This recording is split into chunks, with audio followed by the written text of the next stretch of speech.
Hello नमस्ते हजुरहरू सबैजनालाई। अनि मैले आज चाहिँ उहाँ दिदीको एउटा रिएक्सन भिडियो लिएर आएको छु है।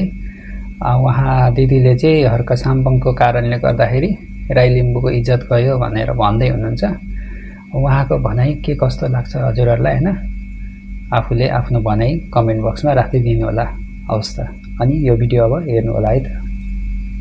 यो हिजोको हर्क साम्पाङको गतिविधिले हैन, यो संसदमा गरेको उसको एक्टिभिटिजले गर्दा चाहिँ नि राई लिम्बूहरूले चाहिँ कति असर गर्छ, मतवारीहरूलाई कति असर पर्छ भन्ने कुरा चाहिँ हामीले पनि बुझ्नुपर्छ है साथीहरू। जहिले हामी छेत्री बाहुनले यसो गर्यो त्यो गर्यो, हामीलाई ठाउँमा पुग्नु दिएन, हामीलाई ठाउँमा दिएन भनेर हामी अरूको मात्रै विरोध नगरौँ के। हामीले जहाँ हामीले ठाउँ पाएको हो नि त, हर्क साम्पाङले त ठाउँ पाएको हो नि त, र उसको त सदुपयोग गरेको। मूर्खे बलले मूर्खे दिमागले उफ्रेर मात्रै हुन्छ। अब जात भातको कुरा गर्यो भन्ला, अब भने नि भन्नु, तर छेत्री बाहुनहरू कस्तो हुन्छ, एउटा सियो भएर धरतीमा गाडेर फाली भएर उत्रिन्छ के। एकदम सही हो। अब हाम्रो मतवालीहरू चाहिँ ठाउँमा पुग्यो भने एकैचोटि यत्रो यत्रो आफै फाली भएर धरतीमा घुस्नु खोजेर हुन्छ। ठिक ठिक दिमाग खोइ।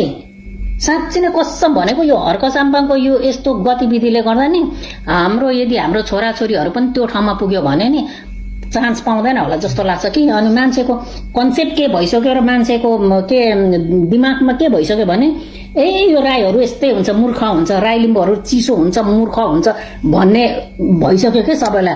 अब म राई भएर मलाई नै त्यस्तो लागिसक्यो हाम्रो राईहरू त्यस्तै हुन्छ कि क्या हो भनेर।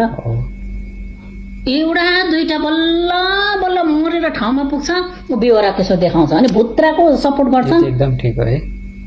एउटा आफ्नो प्रस्ताव राख्न पाइयो, आफ्नो अब प्रतिवादी भएपछि आफ्नो कुरा राख्न पाइयो।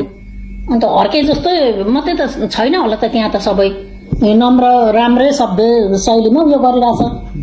जसको चाहिँ आफ्नो अनुशासनको कुरा पनि जान्दैन त्यसले चाहिँ विधिको शासन सिकाएर होला अझै सभामुखलाई। यस्तो पनि हुन्छ। यो चाहिँ अति नै भयो, अत्याचारै भयो। यो हर्केलाई सपोर्ट गर्नु भनेको नि आफ्नै जातीय हाम्रो आफ्नै राई लिम्बूलाई चाहिँ तल पार्नु मात्रै हो। यस्तो मान्छेलाई सपोर्ट गरेर चाहिँ यो हर्के भन्दा 1000 गुणा राम्रो छ त हो। धरानमा पनि अरू राई लिम्बूहरू कति राम्रो छ त। अनि उहाँहरूलाई चान्स दिनु पर्यो क्या। यस्तालाई चाहिँ यो चियामा परेको झिङ्गा जस्तो निकालेर पुत्ता पालेर बरु हर्केको उसमा चाहिँ अरूलाई नियुक्ति गर्नु पर्यो क्या। अब आउने चुनावहरूमा चाहिँ यस्तोको काम छैन। यस्तो आफ्नो विकासको कुरा लिएर जाने होइन, जहिले के अरे संसद अवरोध गर्नु मात्रै जाने हो। त्यहाँ तेरो बाउले दिएको सम्पत्तिलाई त्यहाँ जहिले के अरे दुरुपयोग गर्नु गएको त चाहिँ एक दिन सांसद चल्नको लागि कति लाख त्यहाँ खर्च हुन्छ। तेरो बाउले दिएको सम्पत्तिले त्यहाँ खर्च गरेछस्।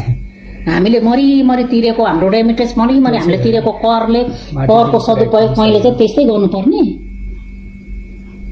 अलिकति नियत राम्रो बनेर के गर्नु। थुतुनैले ठाउँ छोडेपछि नियत राम्रो छ हर्क साम्पाङको त्यो मान्छु। थुतुनो चाहिँ हुनु पर्यो क्या नियत सँगसँगै। राम्रो हो नि। पहिला बाहिर चाहिँ पुरा त्यो के अरे हिउँ जस्तो सफा मान्छे अरे तेरो अनुहार चाहिँ के अरे कराईको कण्डो जस्तो कालो छ भने त्यो देख्न त मान्छेले तेरो अनुहार त कालै हो नि त, तेरो मनभित्र चिरेर देख्न मिल्दैन। उहाँको फ्रस्ट्रेसन लेभल खराब मान्छे रहेछ, कस्तो खराब मान्छे रहेछ। यसलाई चाहिँ धराने जनताले चाहिँ फ्यालिदिइहाल्नु पर्यो।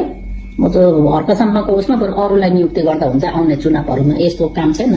तपाईँहरूलाई डुबाउँछ सबै हाम्रो जात उसलाई नै डुबाइसक्यो।